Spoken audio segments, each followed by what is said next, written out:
The medicine of East Asia is based on a science that does not hold itself separate from the phenomena that it seeks to understand. Our medicine did not grow out of petri dish experimentation or double-blind studies. It arose from observing nature and our part in it. East Asian medicine evolves not from the examination of dead structures, but rather from living systems with their complex, mutually entangled interactions. Welcome to Qiological.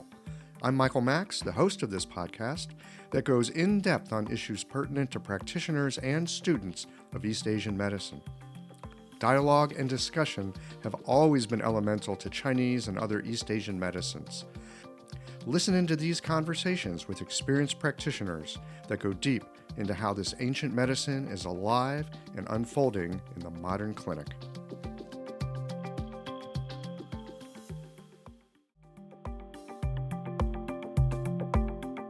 Welcome back to Qiological. My guest today is Will Morris. Will has been a shining figure in our profession for a long time. He is the past president of AOMA in Austin. He was president there from 2005 to 2015. He is a frequent contributor to the dialogue of our profession. He writes for Acupuncture Today. He does regular articles for American Acupuncturist. He's the author of Neoclassic Pulse Diagnosis and also the author of Transformation, Treating Trauma with Acupuncture and Herbs, which is actually the subject of our conversation today. He has a deep background in pulse diagnosis, which would be a great subject for another podcast. In addition to all that, he's a musician, he's an astrologer, he's a writer, and I'm so delighted, Will, to have you here today on Qiological to talk about helping our patients recover from trauma using the wonderful methods of Chinese medicine and acupuncture. These conversations come to you through the generous support of our sponsors and members. All the sponsors here provide helpful products or services that you'll find beneficial in your clinical work. Want to get better at treating concussions and other neurological conditions? Clayton Shu has some innovative methods. Blue Poppy, your new one-stop shop, has speedy shipping options on everything that you need for your clinic. Later in the show, Jane offers you helpful suggestions on how to raise your rates, and Golden Flower, Chinese Herbs, shares a journey of healing that I think you'll recognize. Do be sure to visit the sponsors page on the Qiological website to take advantage of all the special offers our terrific sponsors have for listeners of the podcast. Picture this. Your clinic is buzzing with patients, and then you realize that you're down to your last box of needles. No need for panic, because Blue Poppy, your one-stop shop for all your acupuncture needs, they ship orders received before 3 p.m. on the same day. With a quick visit to Blue Poppy's website, you can order premium needles, herbal formulas, and that special Dr. Bob's oil that your patients love. Blue Poppy understands practitioners can't keep patients waiting. That's why they strive to get you what you need when you need it. From high-quality Chinese herbs and formulations to acupuncture supplies and clinical essentials, Blue Poppy has served practitioners for nearly 40 years with products that meet the highest of standards. Discover everything Blue Poppy has to offer by visiting www.bluepoppy.com, and don't forget to subscribe to their mailing list for exclusive offers and more. Ever found yourself listening to a Qiological conversation and thinking, wow, I needed to hear that? Yeah, me too. And I never know when I'm going to hear a guest say something that stops my world and reboots it with a larger perspective. If these conversations have ever helped you to feel more grounded, more inspired, or just less alone in this strange and wonderful work we do, consider becoming a member or supporting the podcast with a bit of tithing to the donation jar. It helps keep the lights on here at the Qiological Sound and Motion Lab so that we can bring you these conversations every Tuesday morning. You'll find all the details at qiological.com. Thanks for listening and for being a part of this. Hey there, I'm Cameron Jafari, an acupuncturist from Los Angeles. So I started learning nanopuncture from Dr. Clayton Shu because I was facing these complex neurological conditions like stroke and MS in my clinic, and I just felt like I lacked a solid process to treat them. Brain-related issues always felt like a whole different animal, and I was looking for a clinical system that worked and could guide me through them. So after attending my first nanopuncture seminar, I was able to apply the process pretty quickly and with pretty amazing results. I remember the first stroke patient I saw afterwards was a guy who had had a stroke 2 years back and he couldn't talk at all. And after a few treatments, he started saying a few words. And a few treatments after that, he could actually have conversations. It was pretty incredible. So this is why I feel like nanopuncture is the future of acupuncture neurology. And you can be a part of that. Their next seminar is on treating concussions and is being co-taught by both Dr. Shu and Dr. Ayla Wolf in New York City on April 26th and 27th. To learn more, visit nanopunctureseminars.com. Welcome to Geological. Thank you, Michael. Thanks for having me here. I'm psyched about this. That's great. Yeah, it's always fun. I'm always curious to know what were some of the influences that got people sort of started in the direction that they went and took them to certain things. And what I'm curious about, since today the subject is treating trauma with acupuncture and Chinese medicine, what is it that drew you to treating trauma with these methods? What was the initial stuff that drew you, and what were some of the influences that you first found that kept you going on this path? Oh, well, my practice began in 1980, and I was using some forms of acupressure, the Jin Shin Do form of acupressure, which was influenced in part by Wilhelm Reich. Now, Really? Reich, yeah, it's kind of far out. Yeah. And particularly the breathing and the issues around the diaphragm and so forth. So there's a lot of breathing techniques that were used. And as a matter of background, of course, Wilhelm Reich was one of the major disciples of Freud, as was Jung and some lesser-known people, such as Otto Rank, who was essentially the godfather of the whole rebirthing movement. So woven into all of this is these tools for processing cathartic release, using breathing techniques and so forth. But what happens in the acupuncture clinic is that oftentimes during the process of case intake or working with the patient on the table, they'll come to a cathartic release. And it's my opinion that the field itself at the level of entry-level education needs to develop better content around the management of cathartic release. I've seen this in my clinic, and it's often unexpected.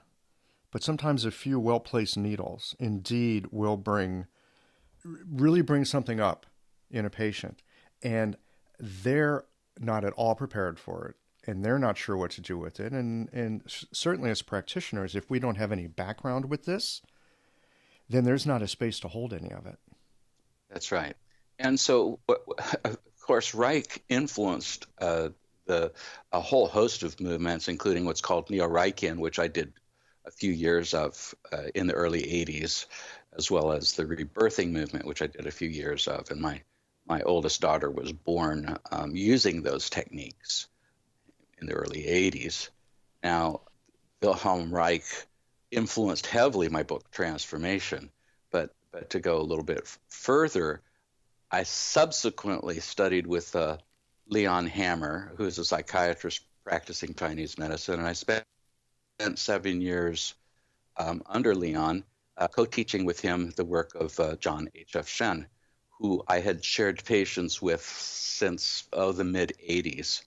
I found myself in a community, enjoyed seeing Dr. Shen on the East Coast, and when they were on the West Coast, they would oftentimes come to see me, and I managed to see many of the formulas that Dr. Shen used in the course of his care, and so understanding the nature of the problems that each of these patients was undergoing, I was able to put together a real living sense of a master at his craft.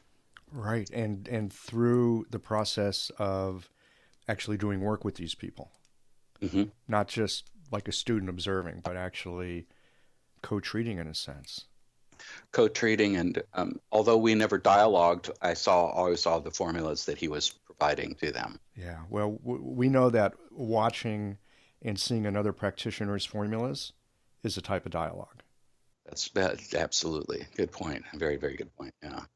So, this work has been a rather constant thread for me, and I'd just like to point out that Reich's approach to management of cathartic release was to focus top down.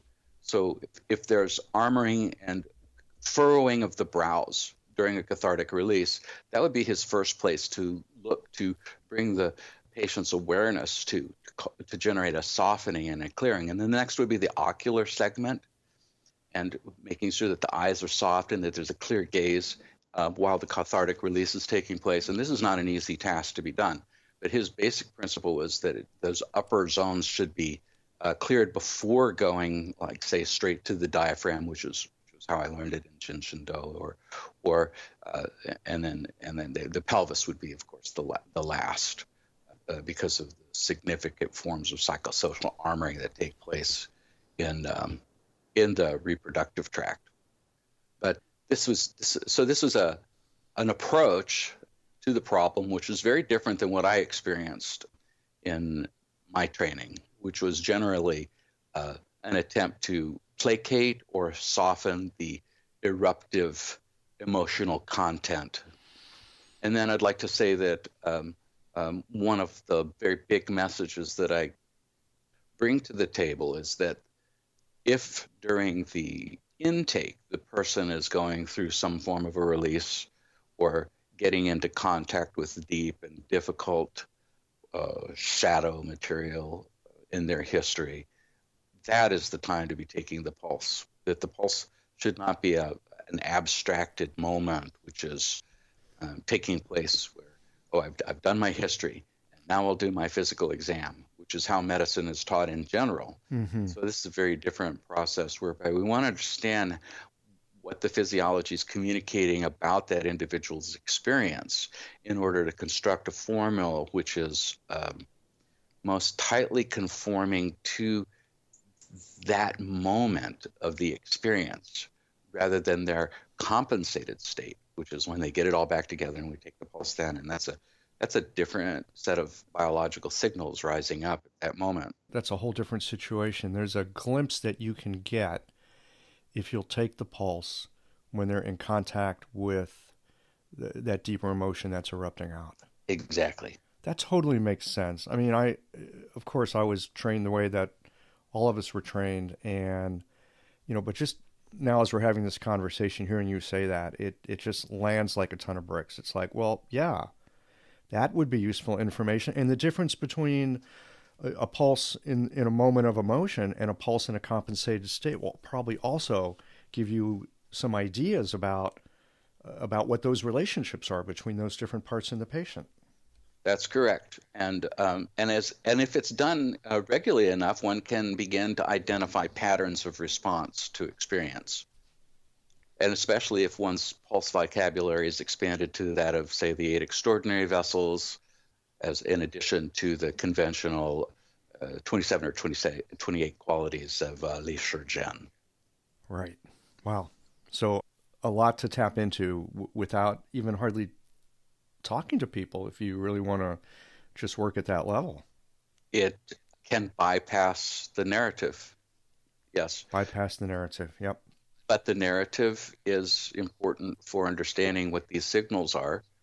But I find the signals to be very reliable. Okay. So this early study that you've done with Reich has quite, and the pulse diagnosis is really what got you started. Yes, well, in 1980 is when I started really focusing in on the pulse, and I did so throughout the 80s, primarily paying attention to Japanese practitioners. And then it's in 91 that I met Leon Hammer and dove more deeply into the Ding family current, as Drs. Shen and Hammer represent it. There is an Eastland Press book called Currents of Chinese Medicine, which addresses anthropological and historical sources of the Ding family current. Yeah, that is a fantastic book. Yeah. And for our listeners, if you're not familiar with it, it gives a glimpse at some history of Chinese medicine that you're not going to otherwise get. And in some ways really informs today's practice, because so much of that Menghe clan, so to speak, their methods got transmitted through a number of different schools that come down to us today. That's right. They influenced the development of many Menghe practitioners influenced the development of Beijing TCM University, of course, which was, the hub of TCM thought, contemporary TCM thought. Yeah, and Dr. Huang, whose book I translated, his master's project was the Menghe doctors. Oh, wow. Yeah. I did not know that about him. That is awesome to know. Yeah. Yeah, it's pretty interesting. Yeah, cool. We took a trip there to Menghe at one point. I want to switch this. I want to move this along a little bit, kind of change the direction a little bit, because I've got lots of questions here. Okay, great. And, we've got a certain amount of time. Not that I want to be in a hurry. With Western medicine, and this is something we all know, so it almost goes without saying. There's really a complete split between mind and body. One of the great benefits of Chinese medicine is a unity that really was never broken. And one of the aspects of Chinese medicine that we all learned something about in Chinese medicine school, but at least when I was in Chinese medicine school, I'd say it was an introduction, but it was really not satisfying. It gave me some things to think about over the years as I've developed a practice, and that is how each of the organs contains a spirit, right? The zhi in the kidney, and the hun in the liver, and that sort of thing. I'm curious to know how you use each of these yin aspects of the organs in your work with trauma. I see. Okay. Let's see how to approach this question. It's a big question. Yeah. So I think for starters, in transformation, treating trauma with acupuncture and herbs, which is really a spin-off from my work on neoclassical pulse diagnosis, intercurrent to my publication, Li Shizhen Pulse Studies, an illustrated guide that was with People's Medical Publishing House. And then this book came into, received sufficient attention to get publication, and was my first publication formally with my own publishing house, 33 Publishing. By the way, everybody, we will have on the show notes page, any of the materials that we talk about will have links to it. So there'll be clickable links. Just go to the show notes page and you can get information on Will's work and books and that sort of thing. Okay, so in there, I'm dealing with the problem of self. Who are we as contemporaries, identifying ourselves as human beings making a contribution to society? And then in comparison, of course, what that conversation was in China, as closely as I could approximate. And it appears to me that the conception is an odd form of dualism between a unity field consciousness as Shen versus a fractal holographic state of being whereby the five Shen take residence within these organs. And so that the Shen is both a reference to a singular state of consciousness, but also a reference to these aspects of soul. And so there are a number of approaches that I'm using for each of these, with zhi in the kidney, of course, and the hun in the liver, and the Shen in the heart, and the po in the lung, and the yi in the spleen. And so I suppose the first job we have is reconstructing these ideas into something that's meaningful for us today in our clinics. So in my work, I have absolutely no need to precisely reproduce knowledges as closely as they were in the Han Dynasty, because it's, from my point of view, not actually possible. But rather, I have to take these ideas as I can grasp them and utilize them in the clinic. And if it makes a difference, that's my goal. And so I found these methods to make a difference in the course of my practice. And so this is a method of inquiry, of scientific inquiry, which derives from the worldview of, one, constructivism, that we're always building the knowledges that we have. Two, the idea of a social moment, a recursive blending of interactions between the practitioner and the patient, or the practitioner and the student, and how that knowledge gets distributed and tested out in what is called a participatory worldview. So this discipline is at once a hermeneutics, or a study of the text, but also a blending of family lineage knowledges, but also that which is of a practical, real, results-oriented approach in the clinic. So if I look at the juror, well, this is the will, but I'm going to expand that knowledge. If I'm looking into the left proximal position, which is the location of the kidney, yin, which is where I'm going to focus my attention for the problems of the juror, there are a host of approaches that can be used. One method that I use is called the compass, or what I call the compass. It's addressed in the Han Dynasty lore of both the Huangdi Neijing, also the difficult classic, the Yellow Emperor's classic, the difficult classic. Both address directional rotations of the finger upon a point in order to understand what's taking place. And of course, these directions are derived ultimately from the Shang and Zhou dynasty processes of ritual, and actually had nothing to do with medicine, but had to do with order of the universe as it is perspectively driven from the pole star and a gaze down upon the planet, and looking to the left for the east, which is the wood, and the south, which is fire, and the west, which is metal, and the north, which is water, and then the center, which is earth. And this is true for each and every position. So that's one way to understand how the juror is activating. So very specifically, I will, if a patient comes in, let's say, I'll give you an example of a borderline patient who swings radically from physical presentation of symptoms to psychosocial presentation of symptoms, often from visit to visit, but maybe a series of visits before the swing takes place.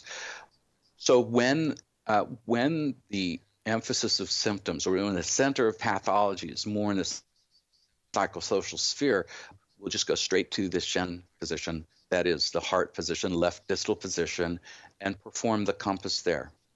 For this person, almost always the proximal sector will be more full.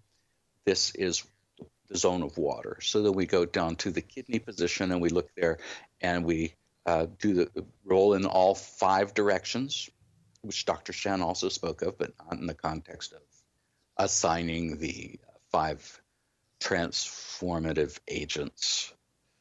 I guess another way to translate these terms. But in any regard, so we go there, and usually for this person, it's more full in the fire sector, the distal aspect of the proximal position. And there, this takes us directly to a point, because the position gives us the channel upon which we focus, right? So we're in the kidney position, or the location of the juror, which is in the kidney, and we're looking at the kidney channel for that address. And then we then approach the fire point on that channel, and by even just touching kidney 2 or the fire point, or needling that fire point, that pulse will even out instantly. The state of the individual regulates. So it's a very direct method for psychosocial purposes of using a single needle technique. And the stimulation of that point could be a needle, could be moxibustion, could be tuning forks, pressure. It doesn't make much difference what the tool or the application, the actual physical agent applied to the point is inconsequential to really the point that's focused upon. So that's one technique. There are very many approaches to this problem of spirit, or disturbances of spirit and each of their sectors, or disturbances at the soul level, we could say. We're looking at this continual enfolding of self back to source is the real pathway here. And we're trying to understand how we can bring a person into contact with source, and that as they gain that access, their capacity to transform the material that they're working with in the course of their life into manageable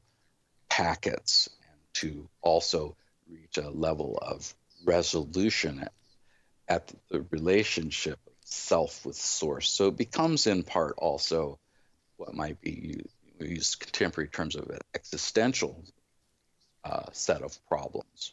And what the compass method brings to the table is a point of view in pulse diagnosis, which is transcendent to the individual's location in time and space. Rather, it is from an absolute location of time and space, the relationship of the pole star to the planet as performed in rituals of the Shang and Zhou dynasty, and then the way that those directions show up, say, in chapter 4 of the Neijing and or various chapters of the Nanjing. This episode is brought to you by Jane, the clinic management software that I use to keep my practice running smoothly. So, let's talk about something that can be a little bit uncomfortable: raising your fees. I know, this is something that might feel awkward, but it doesn't have to. With a bit of planning and care, you can handle it in a way that feels right for you and your patients. One tip: give yourself at least 2 months to prepare. This gives you time to get comfortable with the change and let your patients know what's happening. You can share the news through emails, booking reminders, or even just a friendly little sign in your clinic, and avoid over-apologizing. Instead, keep it straightforward and matter-of-fact. Keeping things consistent across the ways that you communicate can really help avoid confusion. Fee increases aren't always easy, but you're not on your own here. For more tips and ideas on how to communicate these changes with confidence, check out frontdesk.chain.app and look for the article, How to Tell Your Clients You're Raising Your Fees. Oh, and one last thing, if you're ready to give Jane a try, use the code CHIOLOGICAL for a 1-month grace period on your new Jane account. This seems like it could be really, really helpful for a practitioner if they could dial in this kind of sensing of the pulse. And the reason that I say that is I know, at least in my own practice, when working with people, there's the very physical things going on. There's the psychoemotive or psychosocial, for that matter, issues going on. And it can be really easy to kind of get lost. It's like, they're there for help. And if it's just a physical level thing, sometimes it's so great just to have a physical level issue that really is just looking for some sort of resolve on a physical level, because in some ways that's easy and it's not particularly difficult to orient to. But when we get into these other aspects of self and being and unfolding, as a practitioner, it can be easy to get lost. And having something sensate, something palpatory, something that we can go back to and go and get direct information from, down to the point of, oh, this pulse suggests this point, touch this point, ooh, pulse different. If once one is able to approach the matter by setting aside any sense of disbelief, that which I can palpate pulls me through all of the noise that's taking place during the course of case taking. So if you can sort of see through the disbelief, this is an issue that comes up, I think, for a lot of us in our practices, about, number one, learning to feel with our hands, learning to pay attention to things that we're usually not used to paying attention to. And then once we actually start to get information at often very subtle levels, palpating the pulse is a subtle art. How do we work through this thing of being able to feel something? And sometimes I feel things in the pulse and I go, well, that's an interesting pulse. I mean, I've got pulses that I've made up my own names for because it feels like something that I've never been taught before. It's like, oh yeah, there's that feeling, and I'll feel certain things on occasion. It's like, oh yeah, there's that. And I have to like figure it out. But back to my main question here.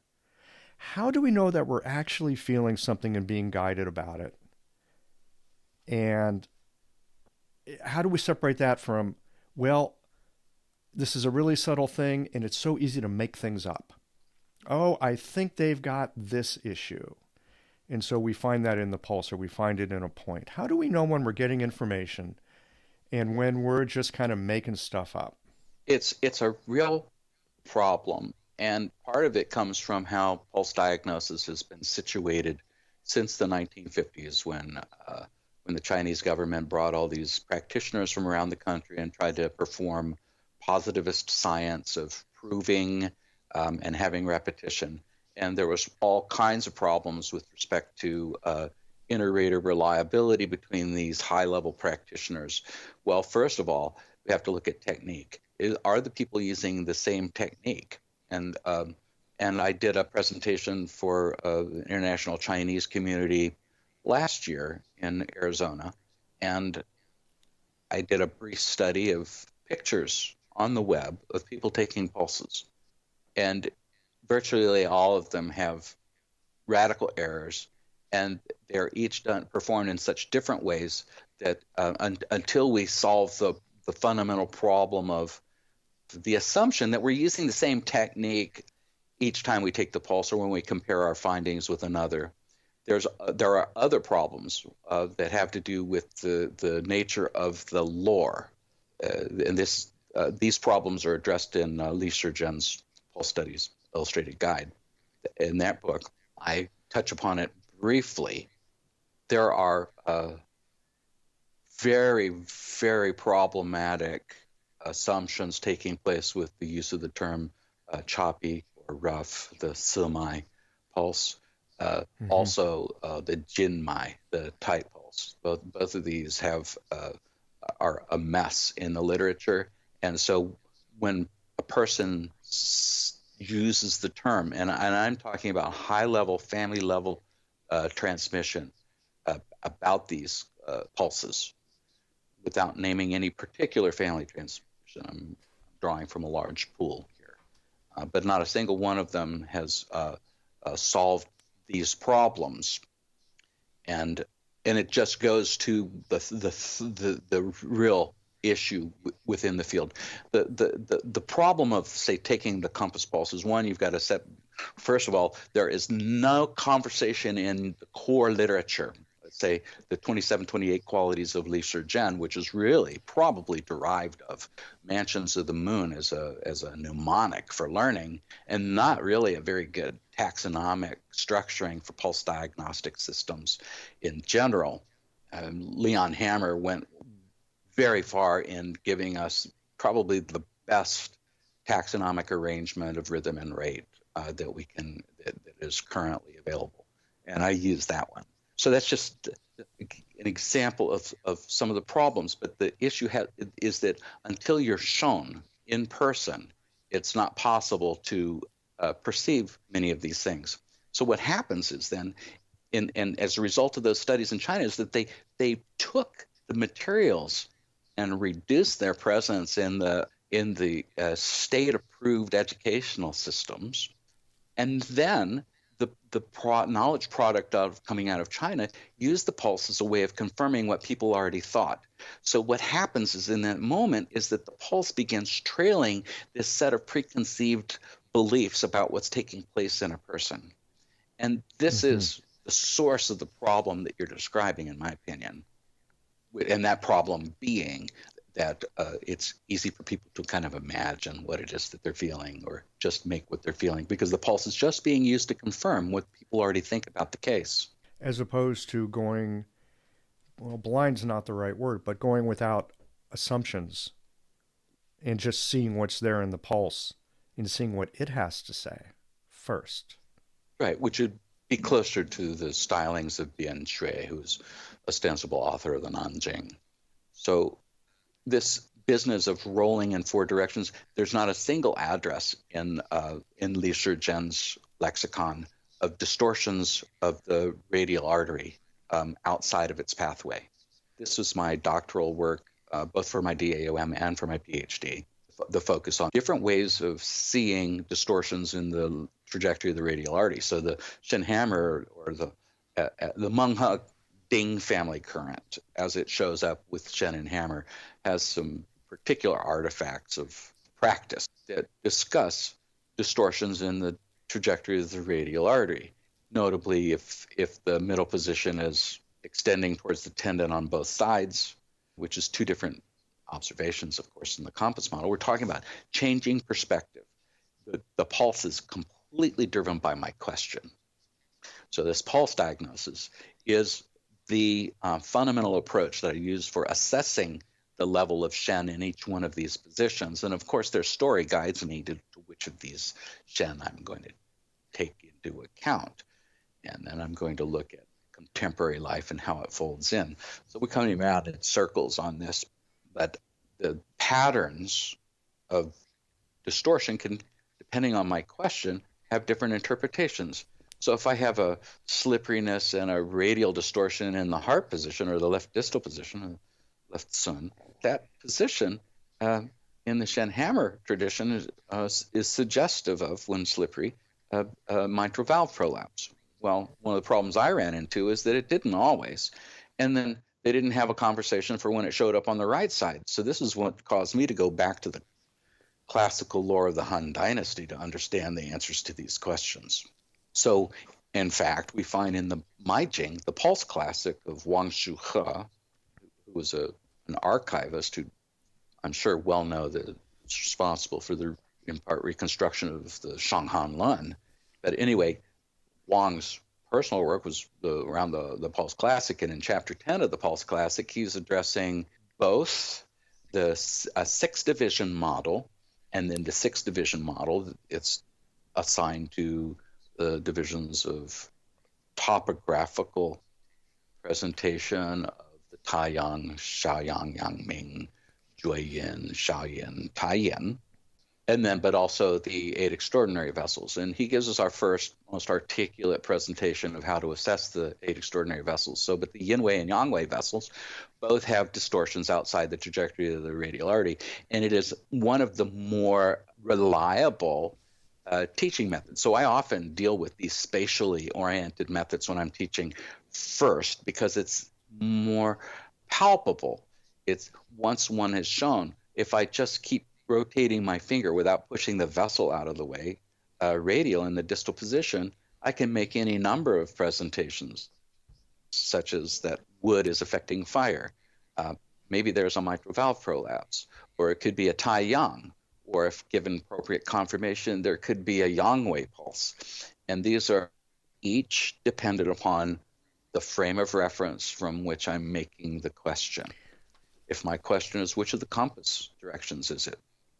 So as Korzybski says, the map is not the terrain.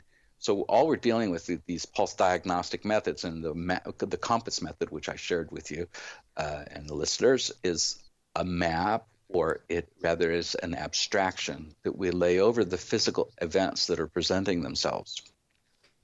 Now, in terms of subtleties, what I go for when I'm teaching are big signals, undeniable signals that everyone in the room goes, yep, yep, yep, yep, unless they've got severe neurological damage or played guitar till their fingers bleed, like Stevie Ray Vaughan, and the kind of callousing will interfere with the finger's ability to palpate. So there are physical, psychosocial attributes that prepare an individual for the purposes of pulse diagnosis. Mm-hmm. So you go for the bigger, easier things to palpate when first learning these particular methods. What are some of those? Okay, so the compass would be one. The ability to roll. If I've got my finger in the bed of the radius, and that radial artery is down there in that bed where it should be, I'll roll out over the bone, and it can no longer be palpated. But if I roll out over the bone and I can still feel that pulse, that's something that's very, very consistent. Or in the 8 extraordinary vessels, let's say which of the positions is largest. If the distal position's largest and my fingers hit it first, I've got a yang chao pulse.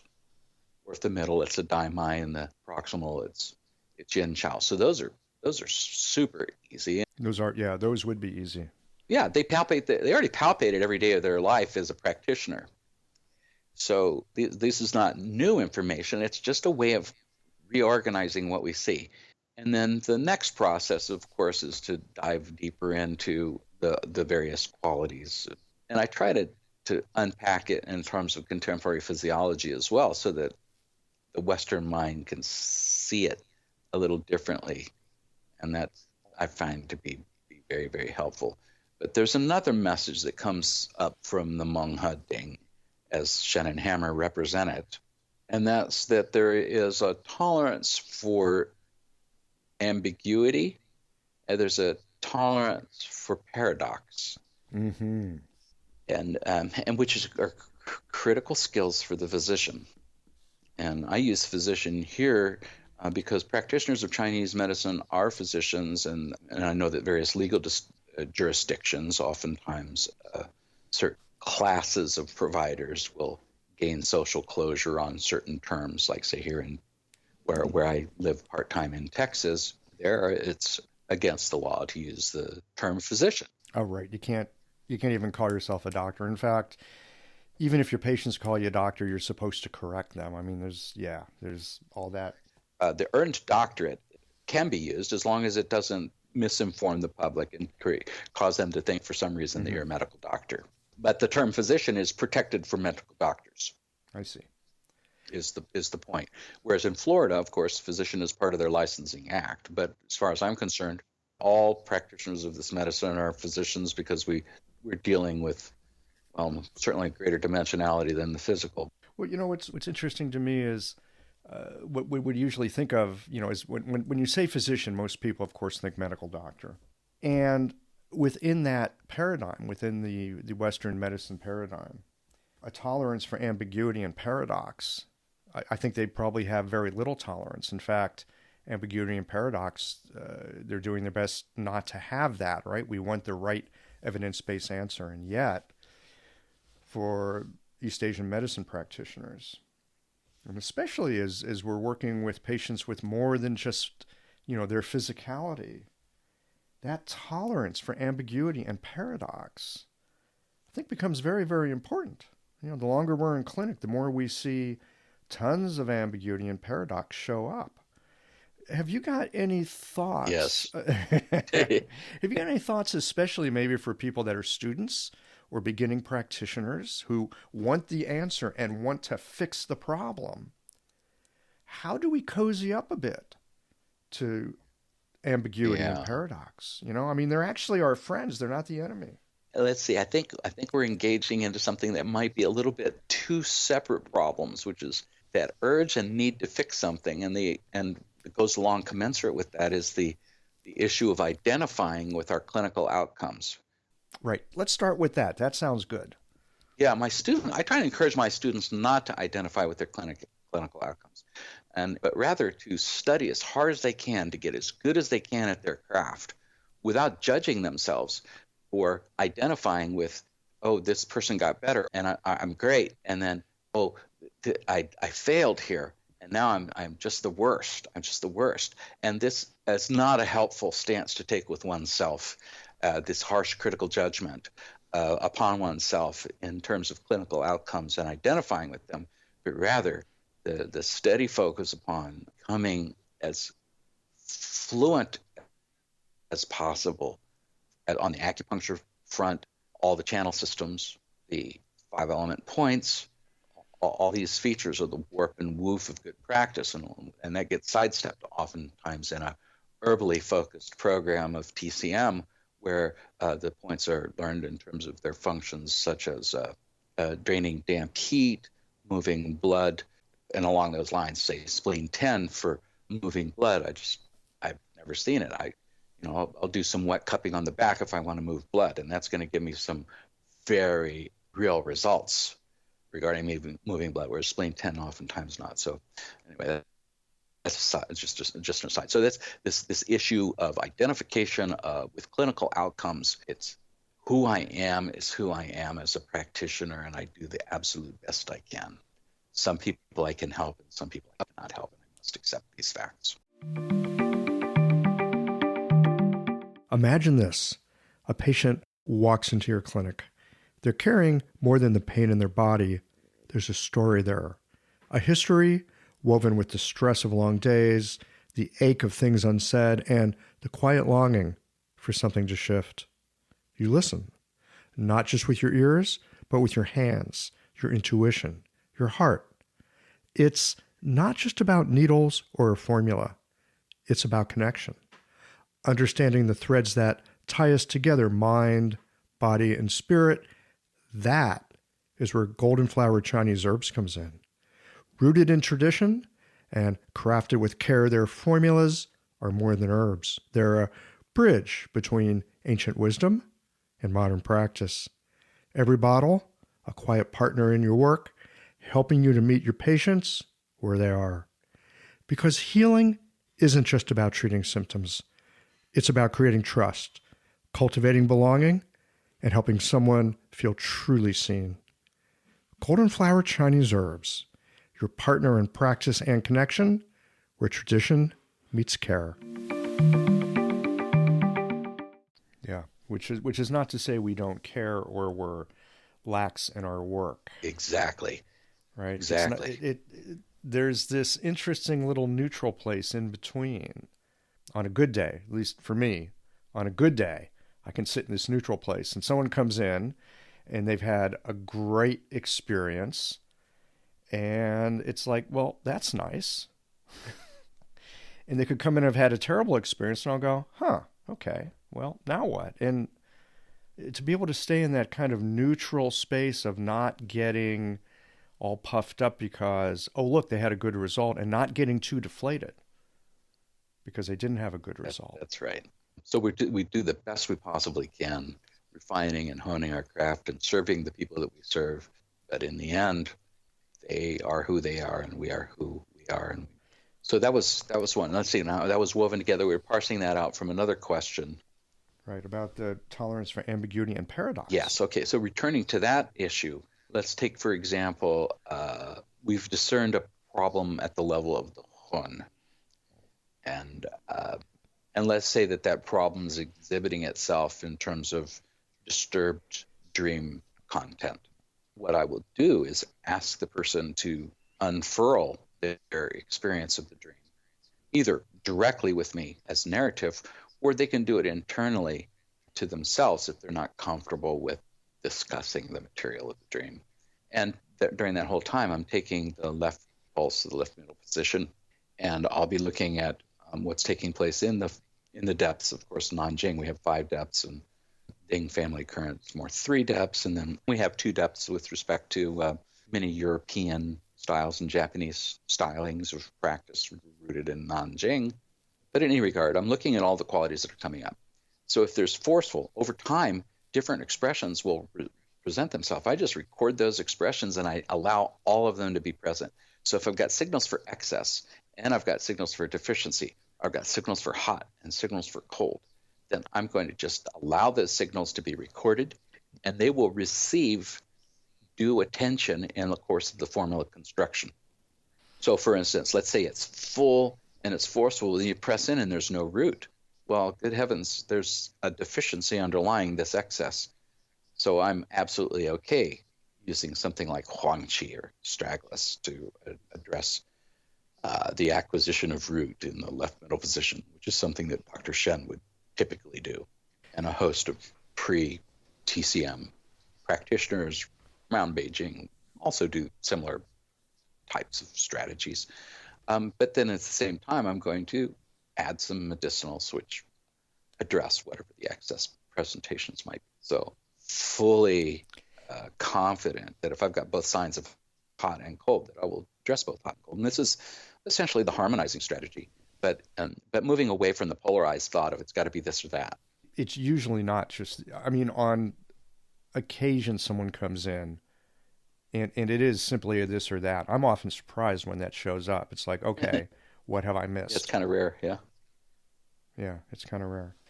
Back to this thing for a moment of, and I may be beating this to death, but this thing about we want our patients to get better. We want to help them in the best way that we can help them.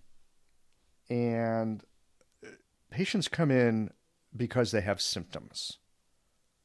And they're looking to get those symptoms resolved. And a lot of times we will judge our work, and certainly our patients will judge our work based on what happens with their symptoms.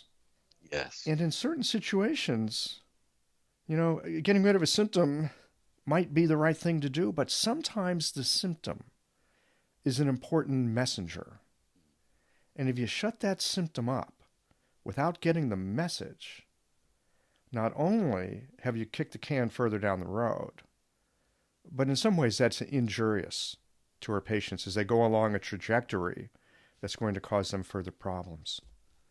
Have you got any ideas or guidelines or things to think about for being able to suss out when and how to follow that messenger back to the source, and when it's actually just, it's just back pain because they, lifted a couch, 6 of them, they were moving. Right. And we just need to get rid of the back pain. Right. How do you know when it's a messenger and when it's just a problem to be taken care of? Right. Sometimes the sign has no meaning, or the symptom has no particular meaning in the life of the individual.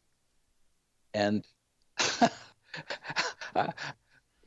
Michael, I'm not sure how I know that, but let's say that I approach the problem from the perspective of patient-centered care. That material which receives address in the clinic is determined by the patient. And so I don't go digging for psychosocial material, but people oftentimes come with that as their presenting complaint. I'm always interested in where is the center. That's the question that it's this whole conversation is inquiry driven. In the clinic, if I make an observation in the pulse, I'm not going to make an assumption that that's true without further inquiry as a tool of confirmation. So similarly, if I begin to see that there's something of significance in the person's life and it's directly related to the problem, I'm very circumspect about giving revelation of that observation to the patient, because I want to be sensitive to a situation which I call clinical ecology, which is the preparedness of the patient to receive our communications and our treatments, and their capacity to be the receiver of such. Right. Because so often they're not ready for that. Partly that's why the symptom is there.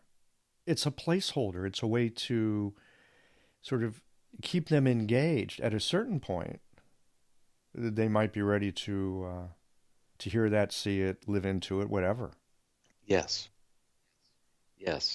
And so with the pulse, and my conversation with my learners is always, if you have found the center, there is no last minute as they're grabbing the door handle, oh, by the way, I forgot to mention, then that following statement is already encompassed in the treatment if you've hit the center.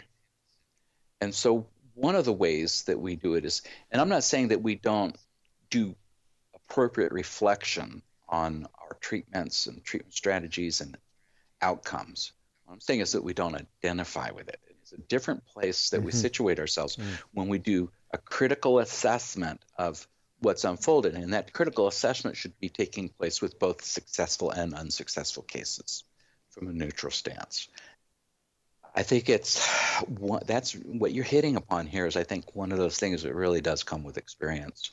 And so the question would be maybe, well, how do we get the junior learner tuned into that level of perception earlier than what it would take for a person to have been in practice, say, 30 or 50 years. And I've thought about this a lot. I thought about it when I was at USC's School of Medical Education, and I also thought about it in my PhD work, but mostly at USC. And it's a one thing. The case is probably the research method which is best suited for the transfer of expert knowledge. Two, this is what a method of research I call recursive systems analysis. And in this method, an expert is videotaped while they're doing their work. Let's say they're doing an intake and prescribing a formula. Then that expert is videotaped while they watch the videotape and discuss their thoughts and impressions at each stage along the process of the clinical interaction. And this could even take place on another iteration, but it's recursive in that they're observing themselves on the video, and then that videotape is observed. And then so it could be done again. And that would be, once you hit that stage, then it's, of course, diminishing returns. But that's actually was determined to be in expert systems, say, seasoned practitioners, like, say, emergency response teams or firefighters. You have a level of intuition that comes from experience. And so these experienced practitioners would share their stories, and this became the tool by which the junior learners actually acquired the skills most quickly. Right. So they would be able to watch the seasoned practitioner do what they do, because that's just the thing they do. And then you get to hear the experienced practitioner describing what's behind what they were doing. That's correct. And doing their own critical self-analysis as the case is unfolding before them while they watch the videotape. Is anybody teaching acupuncture with this method that you know Not that I know of. And I published this proposed research method I think it was in 99. So it's been this long and I haven't. But of course, I've had a few other things rolling up between courses and books and running a school and practice my practice as well. Always plenty of stuff to do. Will, I recognize that we're coming up toward the end of our time here, and I've so enjoyed this conversation. It actually leaves me thirsting for a bit more, but for the time being, we're going to have to wind this down. Any closing thoughts that you'd like to share with our listeners? Well, first of all, I'm so grateful to have a moment with you and have a conversation about these things that I think are meaningful. This is a really great time to reorient our intentions about our relationship to the work and come to a place of solidarity with the discipline by which we approach the work. Great. Will, thanks again so much for taking the time to be on Geological today. Well, here we are at the end of this episode. If you've listened up to this point, you're either a rabid fan of Geological or the forward button on your podcast player stopped working. If you are indeed a fan of the podcast, you can help us to bring new episodes to our community of practitioners by supporting us with a membership or a one-time contribution. Details, of course, are on the website. That's it for today, friends. Join us again next Tuesday for another thoughtful episode of Geological.